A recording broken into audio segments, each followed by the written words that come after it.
Hello students, तो देखो last class हमारे चैप्टर एटॉमिक स्ट्रक्चर के अंदर हम लोगों ने बात की थी बेसिक चीज़ों के बारे में। हम लोगों ने देखे थे कि एटॉमिक मॉडल्स क्या होते हैं, कैसे अलग अलग मॉडल्स एटम के स्ट्रक्चर को एक्सप्लेन करते हैं। और वहाँ हमने बात की थी सबसे इंपॉर्टेंट जो की थी वो थी रदरफोर्ड एटॉमिक मॉडल के बारे में कि रदरफोर्ड एटॉमिक मॉडल क्या होता है, क्यों हमने रदरफोर्ड एटॉमिक मॉडल को डिस्कार्ड कर दिया। और मैंने आपको एक छोटा सा टॉपिक और सिखाया था, that was distance of closest approach, जो कि बेसिकली आपके फिजिक्स के अंदर ज़्यादा काम में आता है ना। खैर चलिए हम बढ़ते हैं आगे और हम स्टार्ट करने वाले हैं with very important part of this chapter, that is electromagnetic radiation.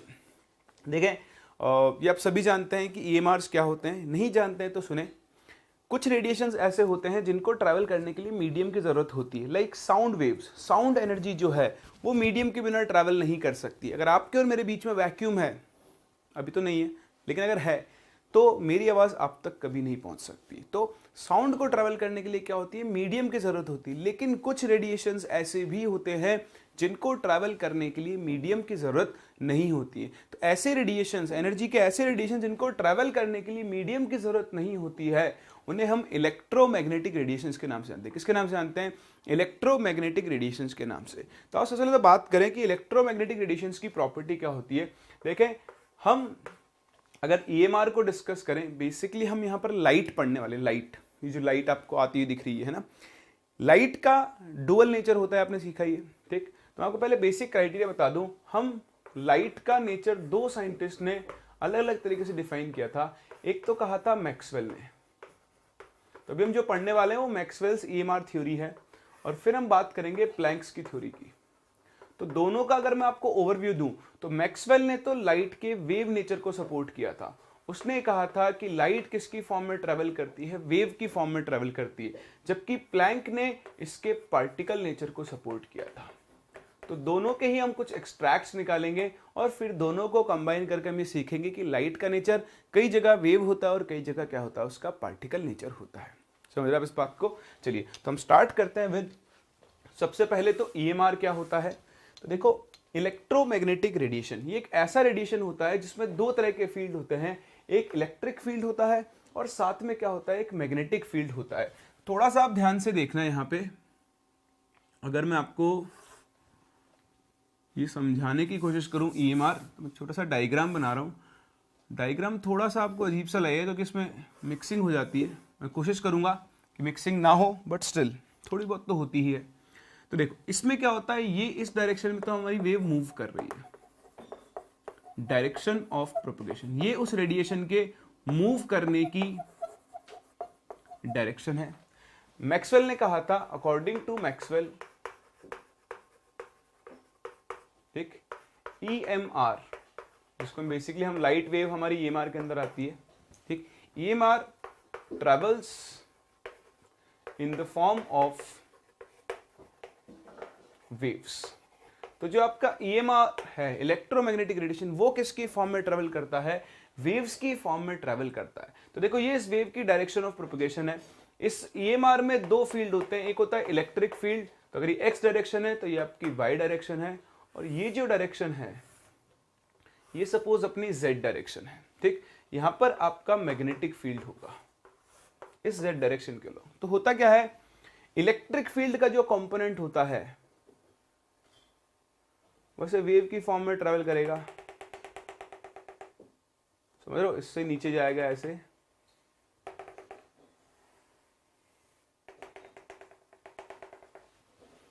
ठीक। और जो आपका मैग्नेटिक फील्ड कंपोनेंट है वो इस इलेक्ट्रिक फील्ड कंपोनेंट के परपेंडिकुलर होगा ऐसे।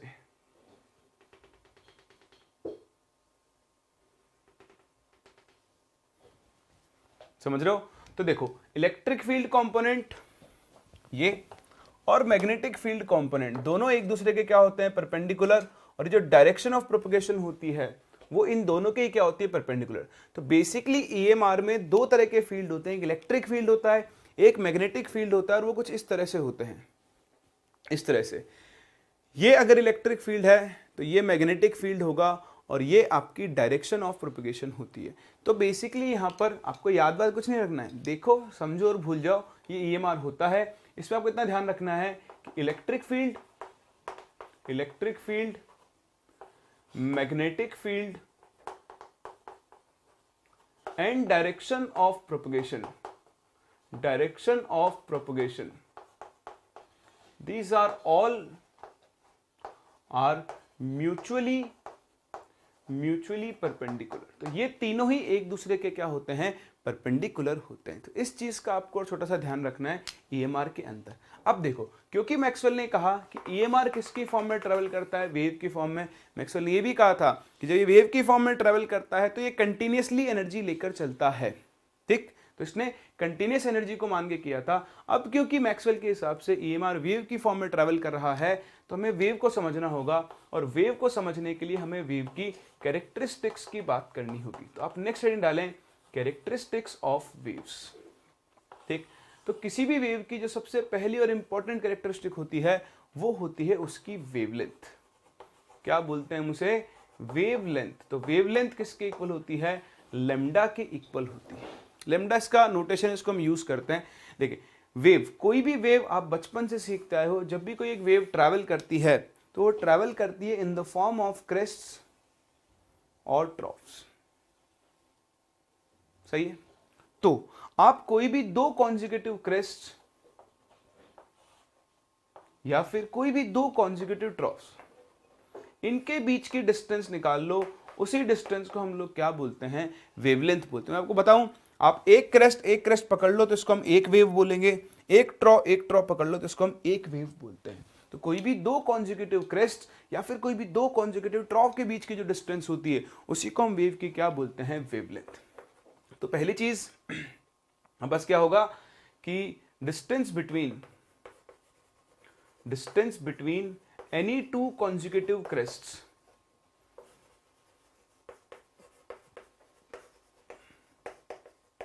और ट्रॉफ्स, ये तो हो गई वेवलेंथ क्या होती है। अब इंपॉर्टेंट चीज, क्योंकि वेवलेंथ डिस्टेंस है तो यहां इंपॉर्टेंट है इसकी यूनिट्स। इसकी जो एसआई यूनिट होती है वो तो होती है मीटर, लेकिन एटॉमिक स्ट्रक्चर में आप इसकी बहुत सारी यूनिट्स यूज करते हो, जिनमें एक इंपॉर्टेंट यूनिट है एंगस्ट्रॉम, जिसको आप ए नॉट से डिनोट करते हो। और 1 एंगस्ट्रॉम, हाँ वेरी गुड, 10⁻⁻10 मीटर के इक्वल होता है। आप चाहो तो सेंटीमीटर बदल सकते हो। ऐसे इसकी एक और यूनिट होती है जिसे आप बोलते हो नैनोमीटर, एनएम। और 1 नैनोमीटर किसके इक्वल होता है, हाँ जी वेरी गुड, 10⁻⁹ मीटर के। ऐसे ही आपने नाम सुना होगा पिकोमीटर का,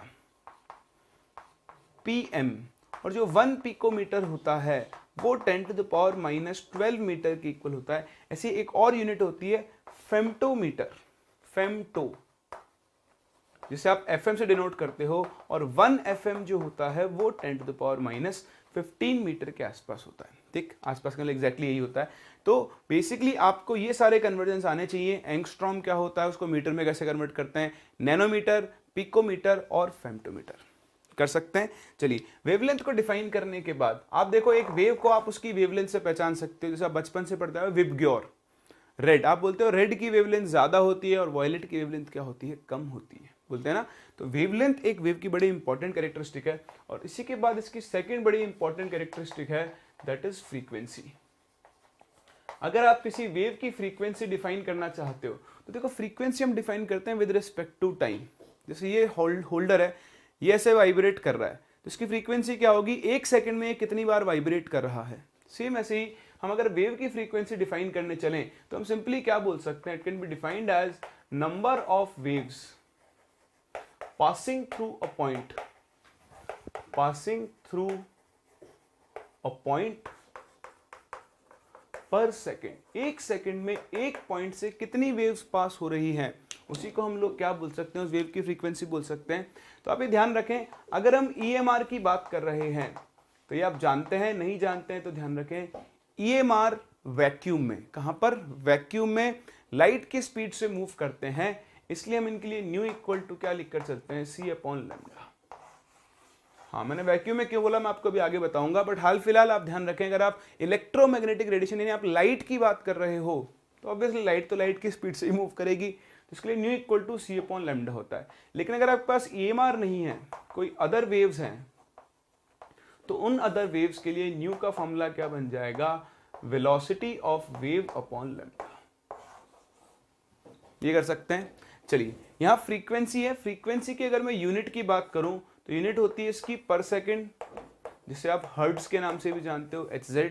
एक आपको नोटेशन पता होना चाहिए, 1 किलो हर्ट्ज का मतलब क्या होगा, 10⁻³ हर्ट्ज। सेकेंड टर्म होता है 1 मेगा हर्ट्ज, इसका मतलब होता है 10⁻6 हर्ट्ज। ये स्टैंडर्ड नोटेशन है। किलो मतलब 10⁻3, कैपिटल M यानी मेगा मतलब 10⁻6, 1 मिली हर्ट्ज ये किसके इक्वल होता है, 10⁻³ हर्ट्ज के इक्वल होता है। कर सकते हैं, चलिए कॉपी करें, फिर मूव करते हैं इसकी थर्ड इंपॉर्टेंट कैरेक्टरिस्टिक के ऊपर। फिर देखो, जो अपनी थर्ड कैरेक्टरिस्टिक होती है उसको हम बोलते हैं वेव नंबर। क्या बोलते हैं, वेव नंबर। तो देखो वेव नंबर क्या होता है, पहली चीज आप आगे जाकर नंबर ऑफ वेव्स निकालना सीखोगे तो कुछ लोग नंबर ऑफ वेव्स को वेव नंबर के इक्वल ले लेते हैं, ऐसा नहीं होता है, मैं आपको आगे समझाऊंगा। अभी तो आप सिर्फ देखो टर्म का मतलब वेव नंबर। तो वेव नंबर को हम लोग डिनोट करते हैं न्यू बार से। तो जब का न्यू बार होता है ये सिंपली 1/λ के इक्वल होता है और इसकी यूनिट हो जाएगी मीटर इनवर्स। इसको हम बोलते हैं रेसिप्रोकल ऑफ वेवलेंथ। और अगर आप इसकी टेक्निकल डेफिनेशन लिखना चाहो तो इसको हम लिख सकते हैं number of waves in 1 metre length. ये होता है वेव नंबर का एक्चुअल डेफिनेशन। अब आप देखो, जैसे किसी की वेवलेंथ है मान लो 10⁻³ मीटर, ठीक। तो वेवलेंथ क्या हो गई, एक वेव की लेंथ। मतलब मैंने बताया था थोड़ी देर पहले कि कोई भी दो ट्रॉफ्स के बीच की डिस्टेंस निकाल लो या दो क्रेस्ट, ठीक है। तो ये वेवलेंथ है 10⁻³ मीटर। इसका मैं बोल सकता हूं कि इन 10⁻³ मीटर बताओ नंबर ऑफ वेव्स कितनी होंगी, 1 होगी। तो बताओ इन 1 मीटर अगर मैं आपसे नंबर ऑफ वेव्स पूछूं, हाँ तो आप 1/10⁻³ कर दोगे, 10⁻³ वेव्स होंगी। और इसी को हम लोग क्या बोलेंगे, इसका वेव नंबर बोलेंगे। समझ सकते हो। तो यूनिट लेंथ में कितनी वेव्स है उसी को हम वेव नंबर बोलते हैं। न्यू बार बेसिकली 1/λ के इक्वल होता है। तो ये कुछ होती हैं वेव्स की कैरेक्टरिस्टिक, वेवलेंथ और फ्रीक्वेंसी। किसी भी वेव को पहचानने के लिए या तो आपको उसकी वेवलेंथ पता होनी चाहिए या फिर आपको क्या पता होनी चाहिए, उसकी फ्रीक्वेंसी पता होनी चाहिए। चलिए, तो ये थी आपकी EMR थ्योरी ऑफ मैक्सवेल, जिसने हमको ये सिखाया कि इलेक्ट्रोमैग्नेटिक रेडिएशन किसकी फॉर्म में ट्रेवल करता है, वेव की फॉर्म में ट्रेवल करता है। और इस थ्योरी से उसने रिफ्लेक्शन, रिफ्रैक्शन, डाइफ्रैक्शन, इन सारी चीज़ों को एक्सप्लेन किया। तो मैक्सवेल की जो EMR थ्योरी होती है वो रिफ्लेक्शन, रिफ्रैक्शन, डाइफ्रैक्शन, इन सब चीज़ों को एक्सप्लेन करती है। लेकिन वहीं पे कुछ फिनोमेना थे जिनको वो एक्सप्लेन नहीं कर सकती, उसकी बात भी हम बात करेंगे। लेकिन हाल फिलहाल आप देखें, अगर हम अलग अलग EMRs को कंपेयर करें उनकी वेवलेंथ और फ्रीक्वेंसी के हिसाब से, तो आपके पास ये एक छोटा सा स्केल बनता है। यहां पर इससे पहले आएंगी कॉस्मिक रेज। कॉस्मिक रेज इधर से इधर जाने पर वेवलेंथ इंक्रीज हो रहा है, मतलब वेवलेंथ, ठीक। अभी आप आगे चलकर पढ़ोगे, इतना तो आप जानते हो, वेवलेंथ और एनर्जी इनवर्सली रिलेटेड होते हैं। यानी इधर से इधर चलने पर जो आपकी एनर्जी है वो इंक्रीज हो रही है, ठीक। तो अगर हम वेवलेंथ के टर्म्स में बात करें तो कॉस्मिक रेज की वेवलेंथ सबसे कम होती है, फिर गामा रेज, फिर एक्स रेज, फिर अल्ट्रावायलेट रीजन, फिर ये देखो छोटा सा जो है ये है विजिबल रीजन। ये आपका विजिबल रीजन 400 nm या फिर 4000 एंगस्ट्रॉम से 7500 एंगस्ट्रॉम के बीच में वेरी करता है, जहां पे आपका विब ग्योर लाई कर रहा है।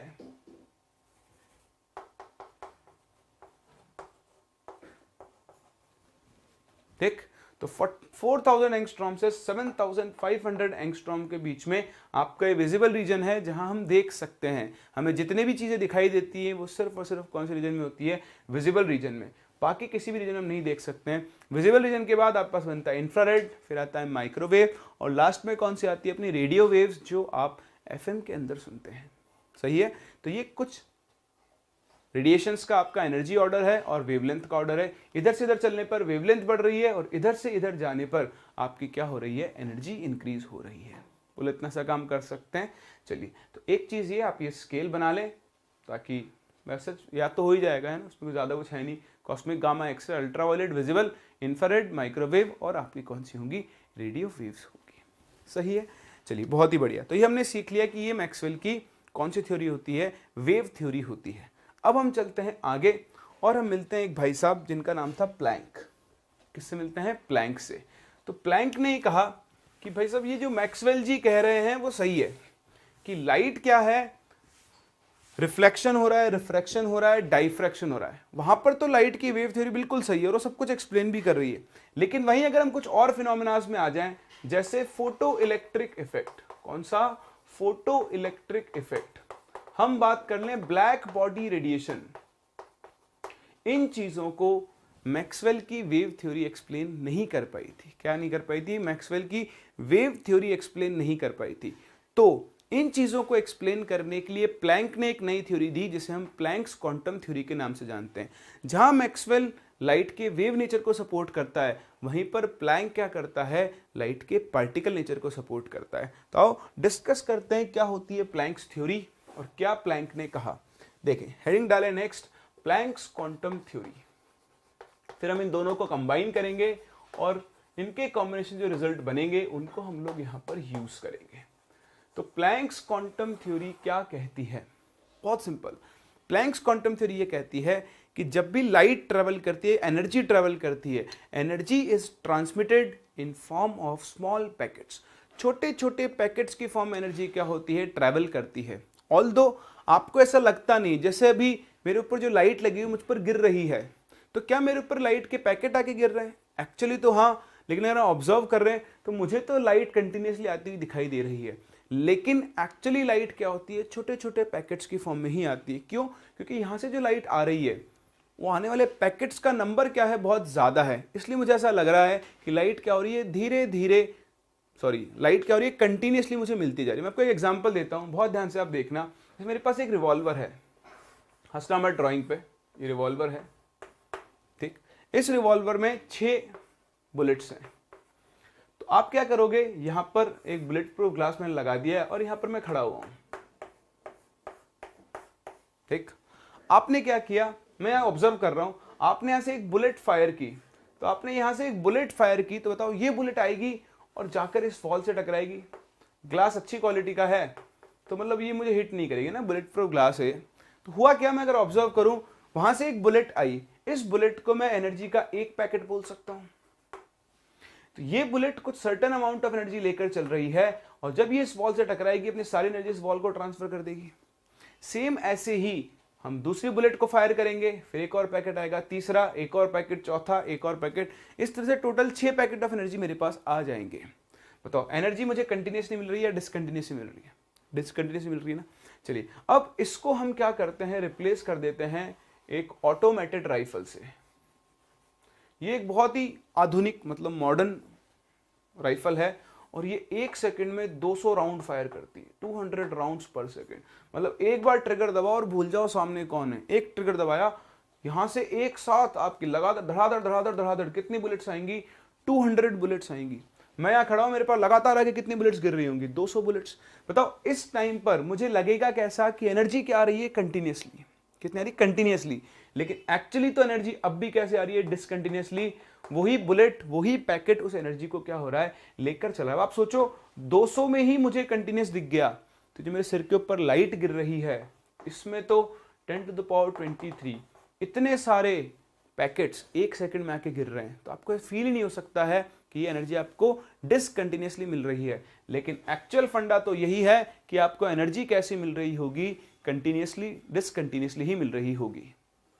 तो बस यही होती है आपकी प्लैंक्स क्वांटम थ्योरी जो मैंने आपको यहाँ पे समझाई। चलिए ये तो ये बातें क्या होती है क्या नहीं होती है, अब लिखते हैं इसके स्टेटमेंट। तो आप लिखें अकॉर्डिंग टू प्लैंक्स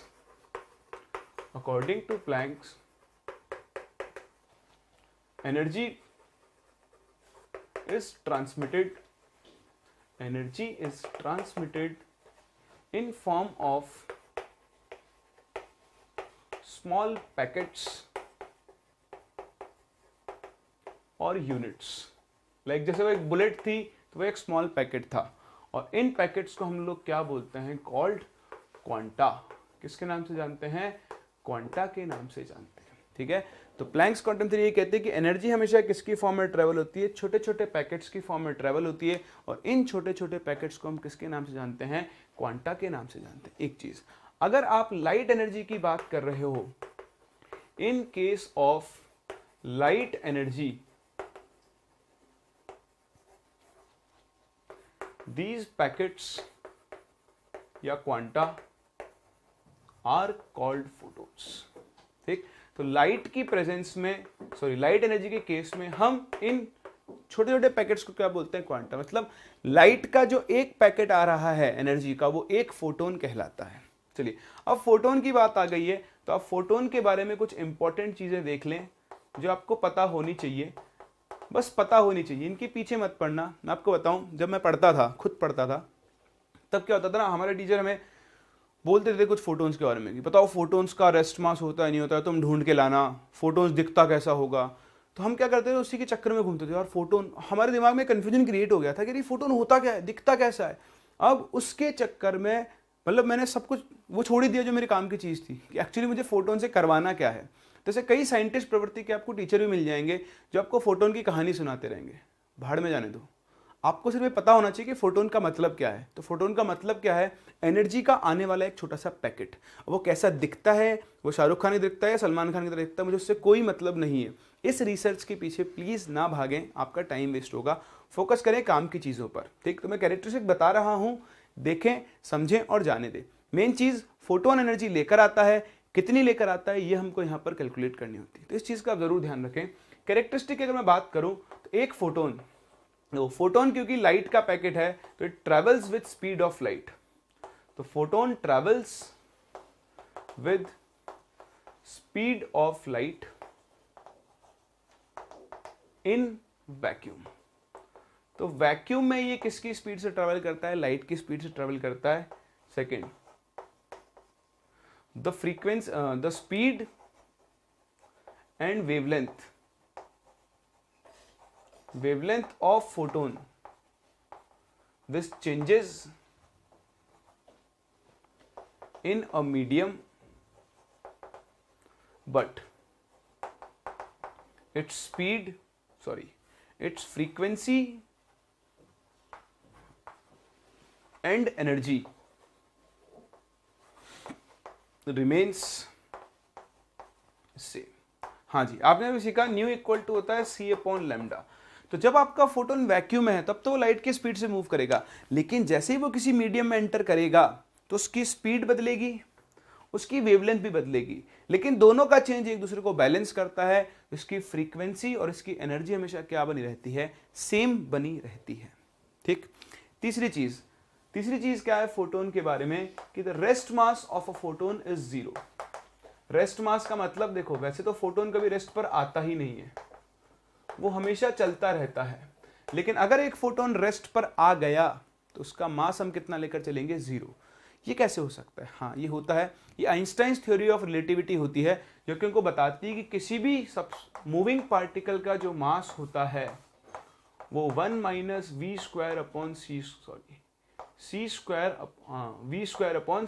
के इक्वल होता है। यहाँ पर v उस पार्टिकल की स्पीड है और c लाइट की स्पीड के बराबर है। ठीक, तो जब फोटोन रेस्ट पर आ जाएगा तो देखो उसकी वेलोसिटी 0 हो जाएगी। ठीक है, वेलोसिटी 0 हो गई तो ये वैल्यू क्या होगी, मतलब ये टर्म 0 हो जाएगा आपके पास। 0 होते ही क्या होगा, m की वैल्यू m0 के इक्वल हो जाएगी, और m0 होता है उसका रेस्ट मास। क्या होता है उसका रेस्ट मास हो जाता है। ठीक है, तो ये इक्वेशन से, आई थिंक मैं कुछ उल्टा सीधा बोल गया,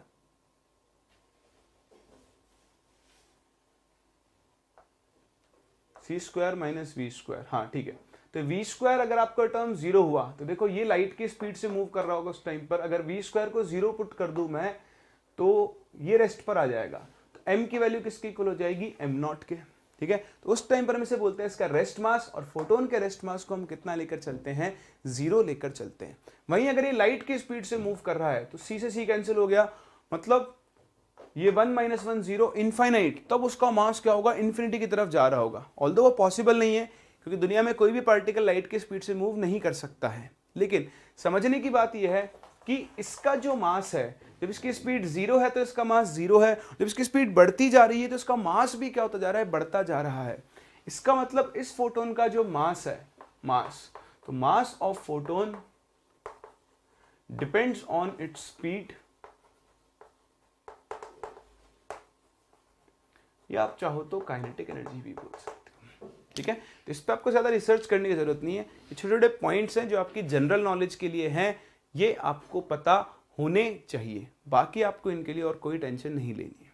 समझ गए इस चीज को? चलिए, तो ये थी प्लैंक्स क्वांटम थ्योरी और ये थी कैरेक्टरिस्टिक्स ऑफ फोटोन।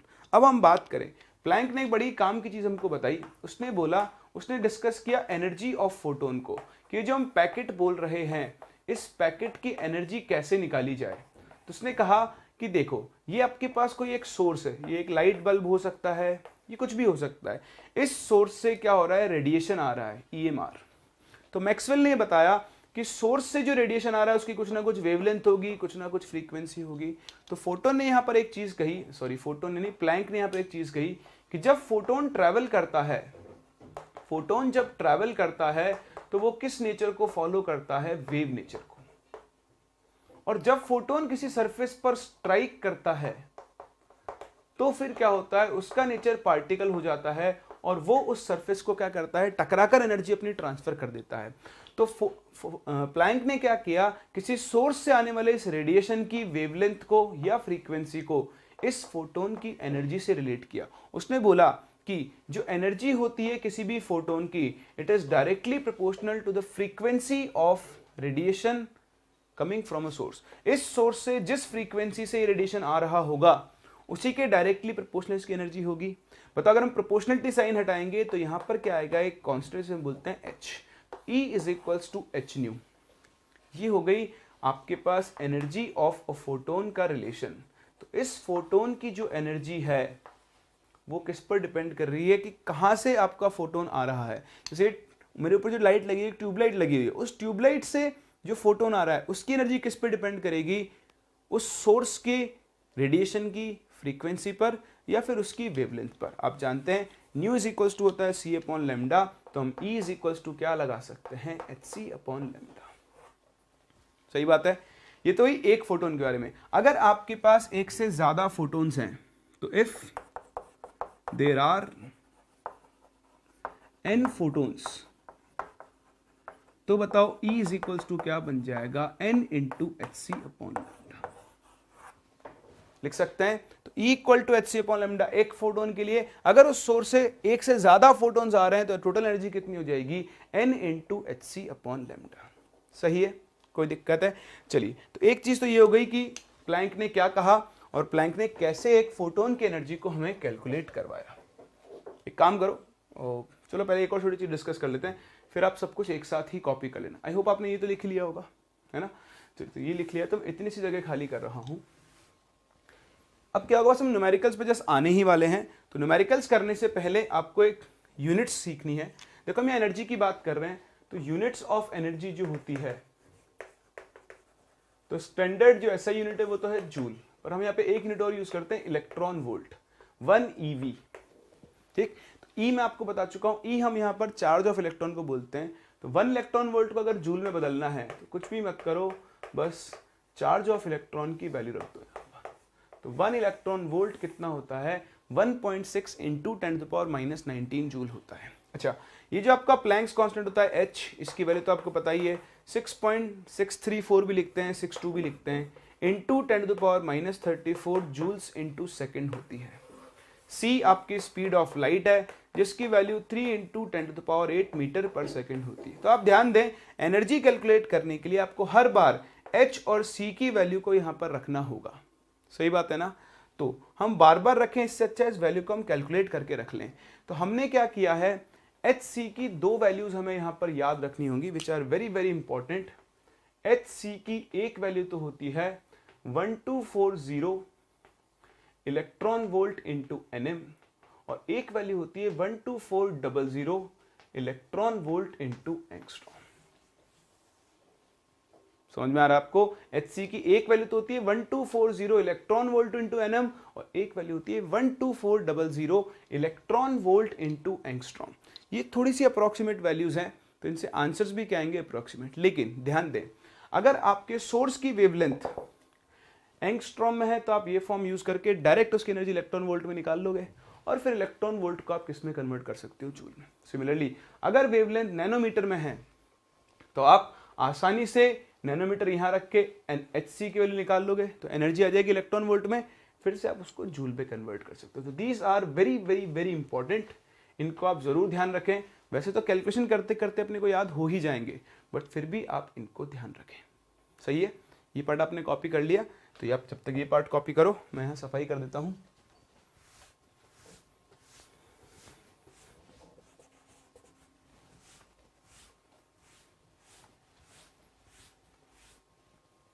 हो गया, अब ये पार्ट भी कॉपी कर लो, फिर हम शुरू करते हैं क्वेश्चंस के साथ।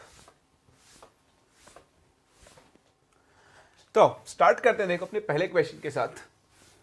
ये कह रहा है calculate the energy of 100 photons if the wavelength of the light is 2000 angstrom. तो सिंपल सा एप्लीकेशन है, आपने फॉर्मूला सीख लिया है, आपको एनर्जी निकाल ली है फोटॉन्स की, तो एनर्जी का फॉर्मूला क्या होता है, NhC अपॉन लैम्डा।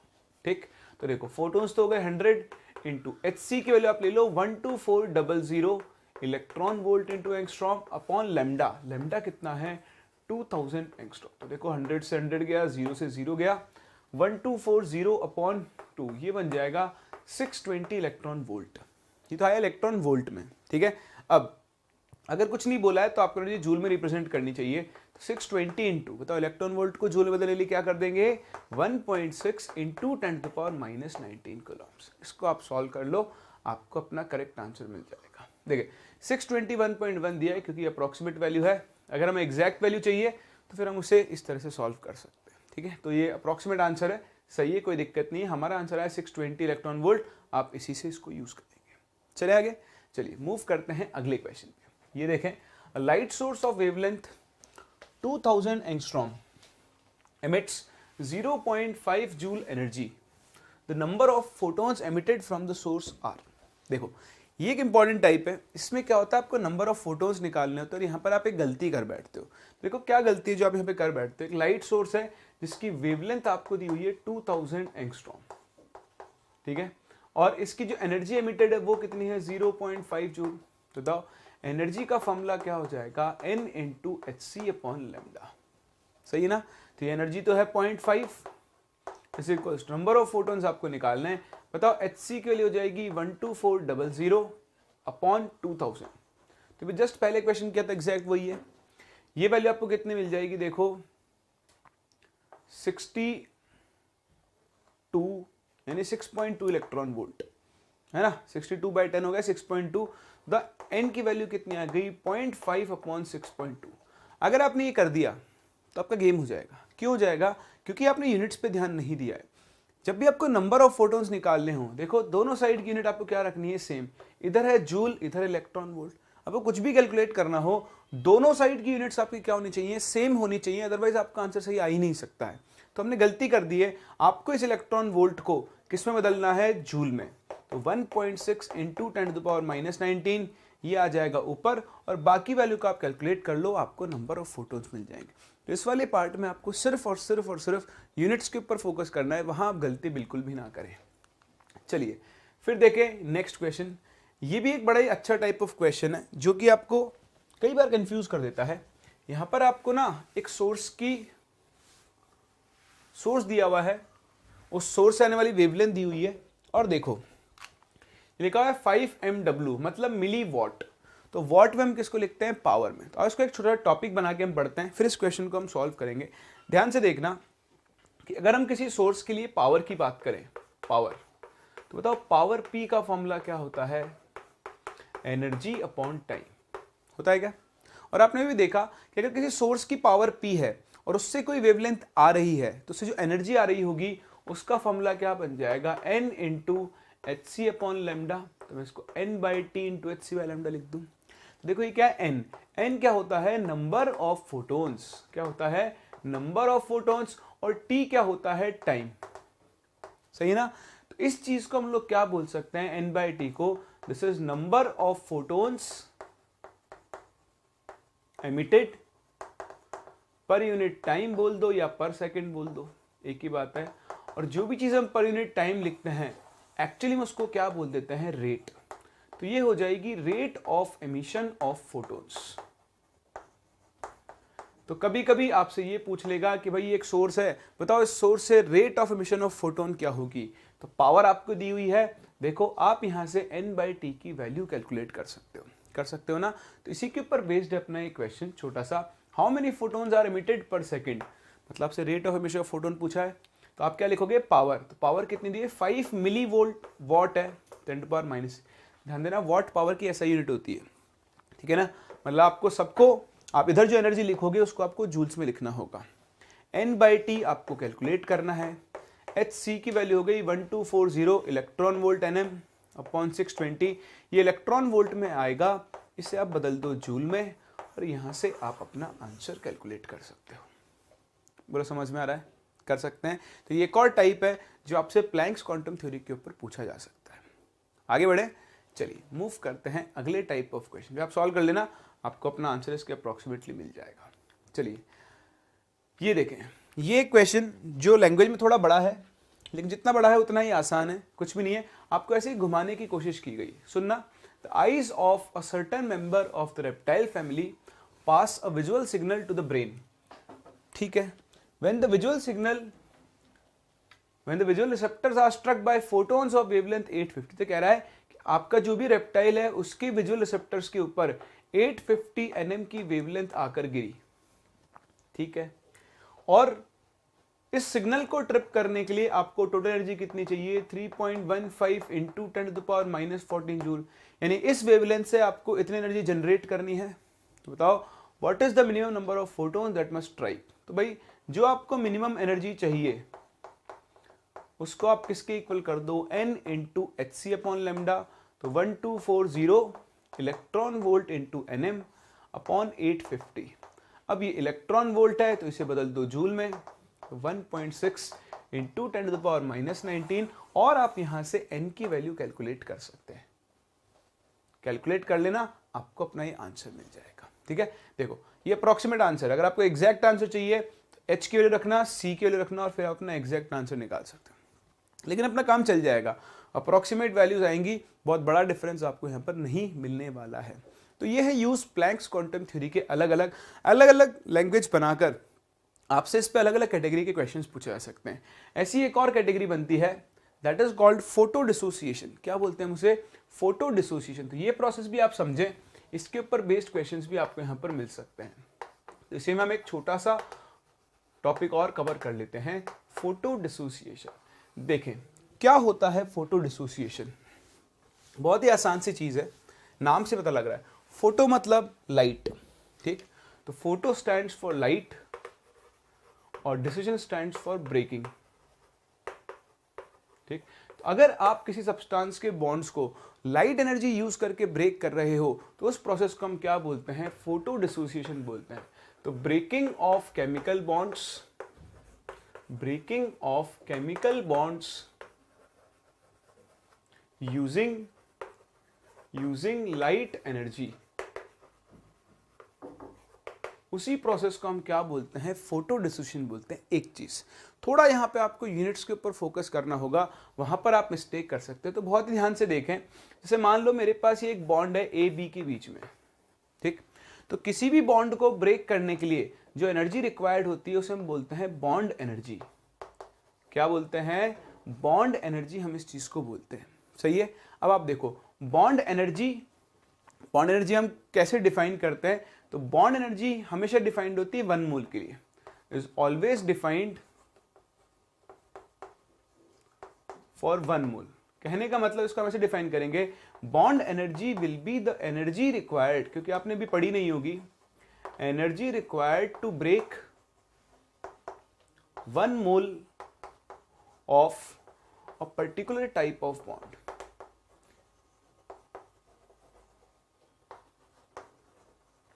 जैसे अभी आपने एबी में एक बॉन्ड तोड़ा, तो ऐसे अगर आप 1 मोल 6 इंटू 10⁻23 बॉन्ड्स ब्रेक करोगे तो जो एनर्जी आपको चाहिए होगी उसे हम क्या बोलते हैं, बॉन्ड एनर्जी। तो इंपॉर्टेंट चीज यह है कि बॉन्ड एनर्जी हमेशा पर मोल के लिए डिफाइंड होती है। आप इसकी यूनिट भी देखोगे ना तो आपको जनरली जूल पर मोल या फिर किलो जूल पर मोल ही लिखी हुई मिलेगी, ठीक। तो इससे एक बहुत ही इंपॉर्टेंट चीज आपको सीखनी होती है, क्वेश्चन में आपको देखना होता है कि आप एक बॉन्ड ब्रेक कर रहे हो या फिर 1 मोल बॉन्ड ब्रेक कर रहे हो, उसको भी हम क्वेश्चंस के थ्रू समझ लेंगे। बट हाल फिलहाल इस बॉन्ड को तोड़ने के लिए जो भी एनर्जी चाहिए बताओ वो आपको किससे मिलेगी, फोटोन से, ठीक है। तो हम क्या बोलेंगे कि the energy required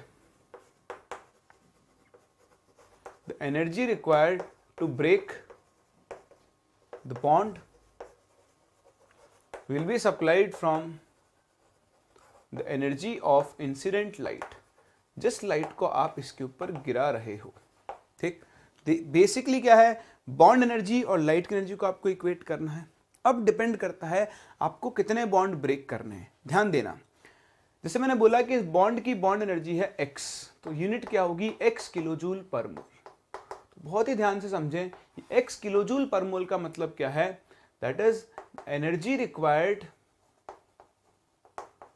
to break 1 mole. 1 mole का मतलब कितने बॉन्ड्स हो गए, Na bonds, is x kilo joule per mole, sorry x kilo joule. ठीक है ना, एक मोल बॉन्ड तोड़ने की एनर्जी कितनी चाहिए, x किलो जूल। अगर मैं आपसे बोलूं एक बॉन्ड तोड़ना है, तो आप देखो energy required to break 1 bond, तो बताओ एक मोल यानी Na बॉन्ड्स को तोड़ने के लिए अगर x किलो जूल एनर्जी चाहिए, तो एक बॉन्ड के लिए कितनी चाहिए होगी, हाँ very good, x upon Na kilo joule. तो ये डिफरेंस है। अगर मैं आपसे एक बॉन्ड तोड़ने को कहूं, तो आपको बॉन्ड एनर्जी को Na से डिवाइड करना होगा। अगर मैं आपसे एक मोल बॉन्ड तोड़ने को कहूं, तो फिर आपको डायरेक्ट अपनी वैल्यू x यूज करनी है। ठीक, तो अगर आप एक मोल बॉन्ड तोड़ रहे हो, तो हम क्या बोलेंगे, ये x kilo joule should be equal to n into hc upon lambda. और अगर आप एक बॉन्ड ब्रेक कर रहे हो, तो देखो एक बॉन्ड तोड़ने के लिए तो आपको एक ही फोटोन चाहिए होगा। ये ध्यान रखना, एक फोटोन एक ही बॉन्ड ब्रेक कर सकता है। आप चाहो तो इसको पॉइंट बना के लिखना, 1 photon can only break 1 bond. एक फोटोन कभी भी एक से ज्यादा बॉन्ड ब्रेक नहीं कर पाएगा, क्योंकि फोटोन बॉन्ड कैसे ब्रेक करता है, इस बॉन्ड के ऊपर स्ट्राइक करके। तो एक फोटोन स्ट्राइक करेगा, अगर इसकी एनर्जी सफिशिएंट है तो इस बॉन्ड को तोड़ देगा, वरना से नहीं तोड़ पाएगा। अगर आपको एक मोल बॉन्ड तोड़ने हैं, तो आपको नंबर ऑफ फोटोन्स भी कितने चाहिए होंगे, 1 मोल। अभी होता है कि आपने सारे फोटोन यूज किए, वो सारे के सारे उस बॉन्ड को तोड़ पाए, जरूरी नहीं है, तो नंबर चेंज हो जाता है। बट अभी ध्यान रखें, एक फोटोन से एक ही बॉन्ड ब्रेक कर सकते हो आप, एक फोटोन से 2 या 2 से ज्यादा बॉन्ड ब्रेक नहीं कर पाओगे। तो जब आपको एक बॉन्ड ब्रेक करना है, तो जो फोटोन आपको यूज करना होगा, उसकी एनर्जी hc अपॉन लैम्डा की इक्वल होगी। तो आप नंबर ऑफ फोटोन निकाल सकते हो, या फिर आप यहां से क्या कर सकते हो, इंसिडेंट लाइट की वेवलेंथ को भी कैलकुलेट कर सकते हो। समझ रहे इस बात को? चलिए तो एक बार आप इसे कॉपी करें, फिर हम इसके ऊपर क्वेश्चन के थ्रू समझते हैं कि मैं आपसे यहां पर क्या कहना चाह रहा हूं। चलिए तो शुरू करते हैं क्वेश्चन के साथ।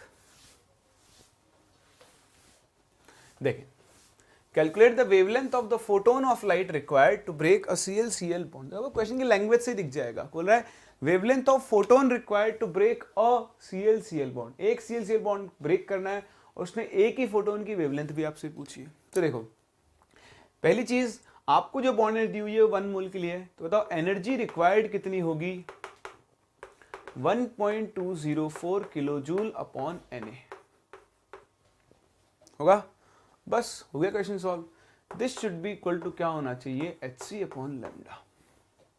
ठीक है, अब देखो आपको यहां पर ना एक कन्वर्जन सिखाता हूं मैं। वैसे तो भी आपको क्या करना है, वैल्यूज रखनी है 1.204 into 10 to the power 3 joule, n की वैल्यू हो गई 6.023 into 10 to the power 23, h हो गया 6.62 इंटू 10 टू द पावर -34, और c की वैल्यू कितनी हो जाएगी, 3 into 10 to the power 8 upon lambda. यहां से हम लैम्डा यानी वेवलेंथ की वैल्यू कैलकुलेट कर सकते हैं। एक तरीका तो ये है।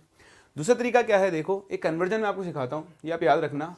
1 इलेक्ट्रॉन वोल्ट जो होता है, 1 इलेक्ट्रॉन वोल्ट वो कितना होता है, अप्रोक्सीमेटली 96 किलो जूल पर मोल के हिसाब से होता है। ठीक है, तो आप इसका फायदा उठाओ। देखो आपको बॉन्ड एनर्जी दी हुई है 1 मोल बॉन्ड्स की, कितनी है, 1.204 किलो जूल पर मोल। ठीक, तो अगर आप इसको कन्वर्ट करो, तो आप क्या कर सकते हो, 1.204 अपॉन 96, ये वैल्यू आपको मिल जाएगी इलेक्ट्रॉन वोल्ट में। और फिर आप इसको इक्वेट कर दो hc अपॉन लैम्डा के, तो hc की वैल्यू कितनी हो गई, 12400 इलेक्ट्रॉन वोल्ट इंटू एंगस्ट्रॉम। देख रहे हो ना, यहां से आप लैम्डा की वैल्यू कैलकुलेट कर लो, आपको अपना डायरेक्ट आंसर मिल जाएगा। तो कैसे करोगे आप, लैम्डा के लिए आ जाएगी 12400 इंटू 96 अपॉन 1.204, और ये वैल्यू आपको डायरेक्टली किसके अंदर मिल जाएगी, एंगस्ट्रॉम के अंदर मिल जाएगी। तो दोनों ही तरीके आपके सामने हैं, आप किसी भी एक तरीके को यूज कर सकते हो और वहां से आप इस फोटोन की एनर्जी को कैलकुलेट कर सकते हो। तो ये कन्वर्जन आप ध्यान रख लेना कि 1 इलेक्ट्रॉन वोल्ट पर एटम बोलते हैं हम इसको, जो होगा वो 96 किलो जूल पर मोल के इक्वल होगा। सही है। इसको कैसे कन्वर्ट करते हैं मैं बता देता हूं। देखो, एनर्जी एक एटम के लिए एनर्जी कितनी है, 1 electron volt, that is 1.6 into 10⁻⁻19 joule. तो अगर एक एटम के लिए इतनी है तो बताओ एक मोल के लिए कितनी होगी। तो एक एटम या एक मॉलिक्यूल अगर आप लिखोगे पर एटम पर मॉलिक्यूल तो वो 96 किलो जूल पर मोल के बराबर होगी। तो आप देखो, एक मोल बॉन्ड को तोड़ने के लिए चाहिए 1.204 किलो जूल पर मोल। तो अगर हम इसको पर एटम में कन्वर्ट करें तो डिवाइड करोगे 96 से, तो ये आ जाएगा इलेक्ट्रॉन वोल्ट पर मॉलिक्यूल, है ना, क्योंकि एक Cl2 मॉलिक्यूल है। बस उसको आप hc/λ के इक्वल कर दो, आपको अपना करेक्ट आंसर मिल जाएगा। सही है। चलिए ऐसे ही मूव करते हैं अपने अगले क्वेश्चन पे। सेम क्वेश्चन है, बस मैंने थोड़ा चेंज कर दिया है लैंग्वेज को। ये क्या कह रहा है, calculate the number of photons of light required to dissociate 1 mole Cl2 into Cl atoms. तब आपको 1 मोल Cl2 को ब्रेक करना है। तो देखो, अगर आपको 1 मोल Cl2 को ब्रेक करना है तो जो एनर्जी रिक्वायर्ड होगी वो इस बार 1.204 किलो जूल होगी, और इसका काम एक फोटोन से नहीं होगा, तो n इंटू hc/λ। सॉल्व कर लो। लैम्डा दिया है, लैम्डा देना भूल गया, इसमें तो आप लैम्डा की एक वैल्यू लेना। मान लो मैं आपको 2000 एंगस्ट्रॉम दे रहा हूं, ठीक है ना, गलती से दिया नहीं है इसके अंदर, तो आप ले लो वैल्यू। लैम्डा की वैल्यू पता है, hc पता है, यहां से आप नंबर ऑफ फोटोन्स कैलकुलेट कर सकते हो। तो बस इनके क्वेश्चन को करते ना, ये ध्यान रखना कि वो आपसे एक Cl बॉन्ड ब्रेक करवा रहा है या फिर वो आपसे 1 मोल Cl बॉन्ड ब्रेक करवा रहा है। कर सकते हैं। चलिए, तो यही थी अपनी प्लैंक्स क्वांटम थ्योरी और उसके ऊपर बेस्ड कुछ छोटे छोटे टॉपिक्स, कंसेप्ट्स जो आपको यहाँ पर सीखने होते हैं। चलिए, प्लैंक्स क्वांटम थ्योरी को सीखने के बाद हम लोग मूव करें अपने अगले टॉपिक पर, जिसका नाम है फोटो इलेक्ट्रिक इफेक्ट। क्या कहते हैं हम इसे? हम इसे जानते हैं by the name of photo electric effect. तो देखें, फोटो इलेक्ट्रिक इफेक्ट जैसे मैंने आपको बताया, लाइट का नेचर डुअल होता है। अभी हम आगे चल के और बात करेंगे, है ना, या फिर हम ऐसा करते हैं, चलो ठीक है, बाद में डिस्कस कर लेंगे, तो हमने टॉपिक शुरू कर ही लिया है। फोटो इलेक्ट्रिक इफेक्ट क्या होता है? लाइट के डुअल नेचर के ऊपर काम करता है। जैसे आपने सीखा, मैक्सवेल ने लाइट का वेव नेचर बताया था, लेकिन जो आपका प्लैंक था उसने लाइट का क्या किया था? पार्टिकल नेचर बताया था। उसने कहा था कि आप रिफ्रैक्शन देखो, रिफ्लेक्शन देखो, डिफ्रैक्शन देखो, वहां पर तो लाइट किसकी तरह काम करती है? वेव की तरह। लेकिन वहीं पर अगर आप फोटो इलेक्ट्रिक इफेक्ट देखो, ब्लैक बॉडी रेडिएशन देखो, तो ये दो फिनोमिना ऐसे हैं जो कि लाइट के कौन से नेचर को एक्सप्लेन करते हैं? पार्टिकल नेचर को एक्सप्लेन करते हैं। तो अभी ध्यान रखना, फोटो इलेक्ट्रिक इफेक्ट, सबसे पहली चीज, it supports the particle nature of light. ठीक, ये लाइट के कौन से नेचर को सपोर्ट करता है? पार्टिकल नेचर को सपोर्ट करता है। ठीक है, क्या कहता है फोटो इलेक्ट्रिक इफेक्ट? बहुत ध्यान से देखें, फोटो इलेक्ट्रिक इफेक्ट में क्या होता है, हमारे पास एक सेटअप होता है। तो मैं पहले सेटअप बनाता हूं। ये हमारे पास एक ग्लास ट्यूब है। ठीक, इस ग्लास ट्यूब में आप यहां पर एक मेटल प्लेट लगाते हो। क्या लगाते हो? Metal plate. ठीक है, तो ये एक मेटल प्लेट है और यहां पर आप एक और इलेक्ट्रोड लगा देते हो। ठीक, इसको आप कनेक्ट करते हो एक बैटरी से। बैटरी का यहां पर क्या काम है वो भी आप बहुत जल्दी देख ही लोगे। और इस तरह से हमारा ये सेटअप क्या होता है? कंप्लीट होता है। ये जो मेटल है, आज यहाँ पे आप हर कोई मेटल यूज नहीं कर सकते हो, ये एक स्पेसिफिक टाइप ऑफ मेटल्स होती हैं। वैसे तो हर मेटल के लिए केस हो सकता है, लेकिन ईज जो होती है, ईज कितनी आसानी से ये काम हो सकता है उसके ऊपर हम बात करते हैं। तो कुछ मेटल्स ऐसी होती हैं जिनके ऊपर अगर लाइट रेज आकर गिरें, तो उनकी सरफेस से क्या होते हैं? इलेक्ट्रॉन्स बाहर निकलते हैं। और जब ये इलेक्ट्रॉन एक सर्किट में मूव करते हैं तो सर्किट में क्या होता है? करंट फ्लो होता है। क्या होता है? करंट फ्लो होता है। तो ये जो मेटल्स होती हैं, इन मेटल्स को हम बोलते हैं फोटो सेंसिटिव मेटल्स। क्या बोलते हैं? Photo sensitive metals. एक चीज। दूसरा, ये जो यहां पर करंट फ्लो होगा, उस करंट को हम लोग क्या बोलते हैं? Photo electric current. तो देखो इलेक्ट्रॉन इधर से इधर जा रहा है तो करंट इधर से इधर आएगा आपका, तो इस तरह से करंट फ्लो हो रहा होगा। सही है, ठीक। और एक सेकेंड, इलेक्ट्रॉन ये हो गया आपका कैथोड, ये हो गया एनोड पॉजिटिवली चार्ज, तो इलेक्ट्रॉन जा रहा है कैथोड टू एनोड, ठीक है। तो आपके पास क्या होगा, करंट फ्लो होगा। ये जो करंट फ्लो होता है इस करंट को हम कौन सा करंट बोलेंगे, फोटो करंट बोलेंगे। सही है, करंट यूं जा रहा होगा ना, हाँ डायरेक्शन ये होगी।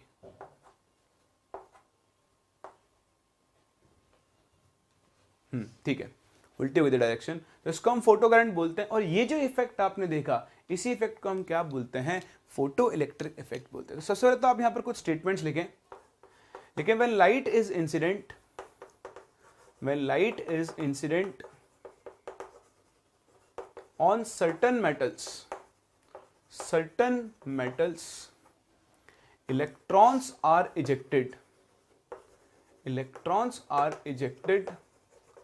out of their surface। ठीक, ये जो इलेक्ट्रॉन्स होते हैं, these electrons are called photo electrons. Electrons को हम लोग क्या बोलते हैं, photo electrons. Technical error, sorry, आप जानते हैं फोन और पुंगी तो कभी बच सकती है ना। चलिए खैर, हम कहाँ थे, ये जो इलेक्ट्रॉन को फोटो इलेक्ट्रॉन्स बोलते हैं। ठीक, the current which flows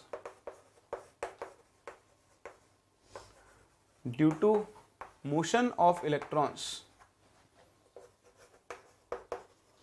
in the circuit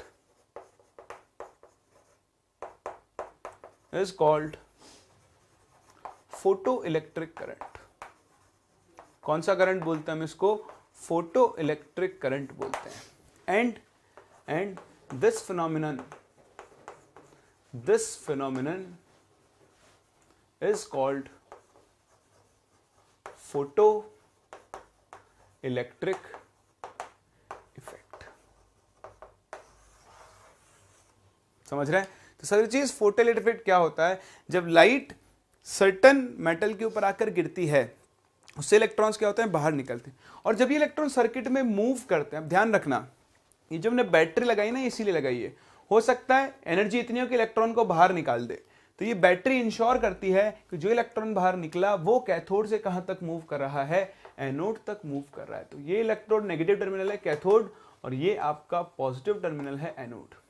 तो देखो, इस पर पॉजिटिव चार्ज है, इलेक्ट्रॉन पर नेगेटिव चार्ज है। बैटरी की वजह से इलेक्ट्रॉन जैसे ही यहां निकला, वो इलेक्ट्रॉन क्या होगा, एनोड तक पहुंचेगा। अगर हम बैटरी नहीं लगाते तो क्या होता, अभी थोड़ी देर में बताता हूं आपको क्या होता। तो सबसे पहले तो हमको देखना चाहिए कि क्या होता है, ये फोटो इलेक्ट्रिक इफेक्ट होता है। ये जो मेटल होती है ना, हम कौन से मेटल्स बोलते हैं, फोटो सेंसिटिव मेटल्स बोलते हैं। तो अब क्या हर मेटल से इलेक्ट्रॉन बाहर निकल सकता है, थ्योरेटिकली देखें तो हाँ, लेकिन हर मेटल से इलेक्ट्रॉन को बाहर निकालने के लिए आपको एक सर्टेन अमाउंट ऑफ एनर्जी चाहिए ही होगी। देखो, ये जो मेटल है, इसमें इलेक्ट्रॉन किसी ना किसी बाइंडिंग फोर्स से बंधे हुए होंगे। तो अगर आपको इस इलेक्ट्रॉन को बाहर निकालना है, तो उसको बाहर निकालने के लिए आपको क्या देनी पड़ती है, एक सर्टन अमाउंट ऑफ एनर्जी देनी होती है। तो वो जो सर्टन अमाउंट ऑफ एनर्जी देनी होती है, उसका हम एक नाम रखते हैं और उसे हम बोलते हैं वर्क फंक्शन। क्या बोलते हैं, वर्क फंक्शन। तो आओ बात करते हैं एक बड़े इंपॉर्टेंट टर्म के बारे में, that is called work function,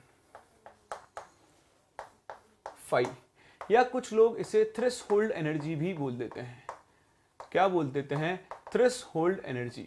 generally आपको ये वर्क फंक्शन ही मिलेगा। तो वर्क फंक्शन क्या होता है, जैसा मैंने आपको बताया, इलेक्ट्रॉन्स एक मेटल के अंदर किसी ना किसी अट्रैक्शन फोर्स से बंधे हुए होंगे।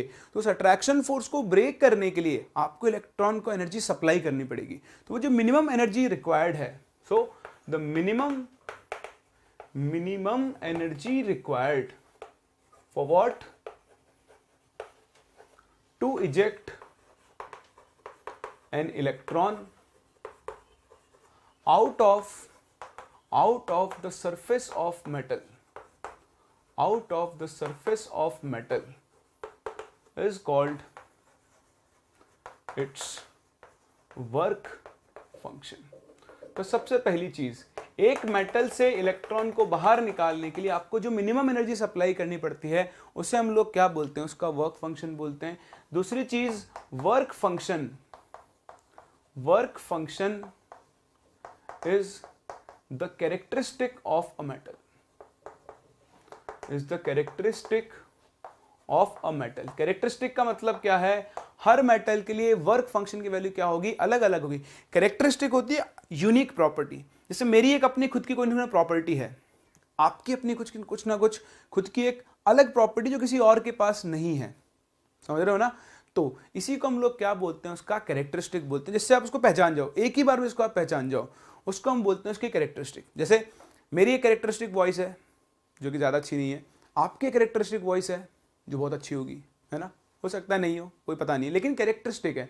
आप अलग अलग लोगों की आवाज़ से उनको पहचान लेते हैं ना, तो इसको हम कैरेक्टरिस्टिक बोलते हैं। हर मेटल की अपनी एक कैरेक्टरिस्टिक वर्क फंक्शन होगी। दो मेटल्स का वर्क फंक्शन जनरली क्या होता है, अलग अलग होता है, कुछ एक के लिए सेम हो सकता है लेकिन इन जनरल क्या होता है, अलग अलग होता है। ऐसे ही हम एक और देखो, अब ये जो वर्क फंक्शन है ये इलेक्ट्रॉन को बाहर निकालने के लिए एनर्जी है। बताओ ये एनर्जी आएगी कहाँ से, हाँ लाइट से। तो क्या होगा, ये लाइट की जो वेव है यहाँ जाके इंसिडेंट होगी, वो इस इलेक्ट्रॉन को यहाँ से क्या करेगी, बाहर निकालेगी। तो इस लाइट के पास भी तो मिनिमम एनर्जी होनी चाहिए। तो जो लाइट के पास मिनिमम एनर्जी होती है उसको हम या तो थ्रेशोल्ड एनर्जी बोल सकते हैं, या फिर हम उसे एक और टर्म से डिफाइन करते हैं, थ्रेशोल्ड वेवलेंथ। थ्रेशोल्ड वेवलेंथ, तो ये थ्रेशोल्ड वेवलेंथ को हम न्यू नॉट से डिनोट करते हैं, और इसको हम क्या बोलेंगे, it would be the minimum frequency, sorry threshold frequency लिखें, वेवलेंथ लिख दिया मैंने, थ्रेशोल्ड फ्रीक्वेंसी, वेवलेंथ भी लिखेंगे अभी।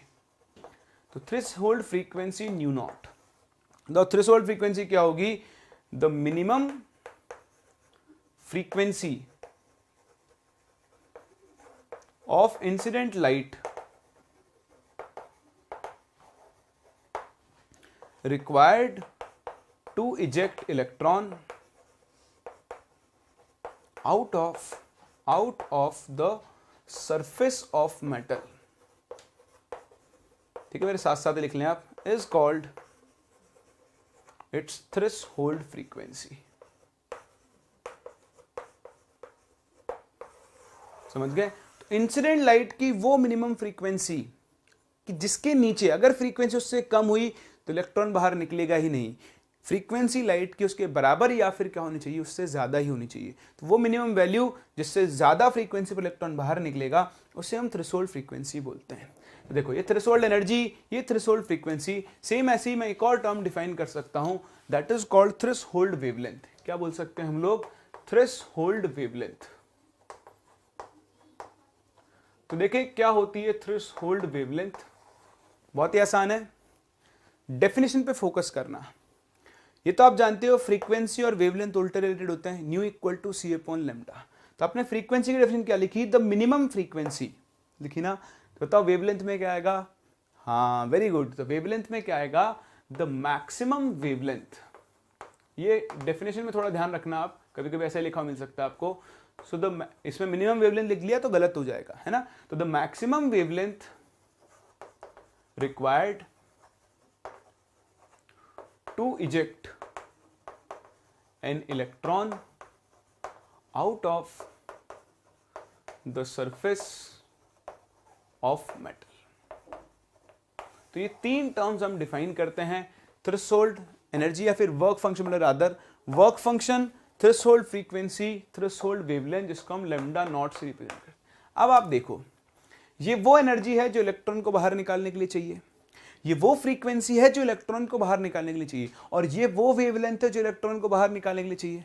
तीनों एक ही तो काम कर रहे हैं, मतलब तीनों एक ही चीज को डिनोट कर रहे हैं। यानी हम इन तीनों को रिलेट कर सकते हैं कुछ ऐसे कि आपका जो वर्क फंक्शन फाई होगा वो एच न्यू नॉट या फिर h c upon lambda naught के इक्वल होगा।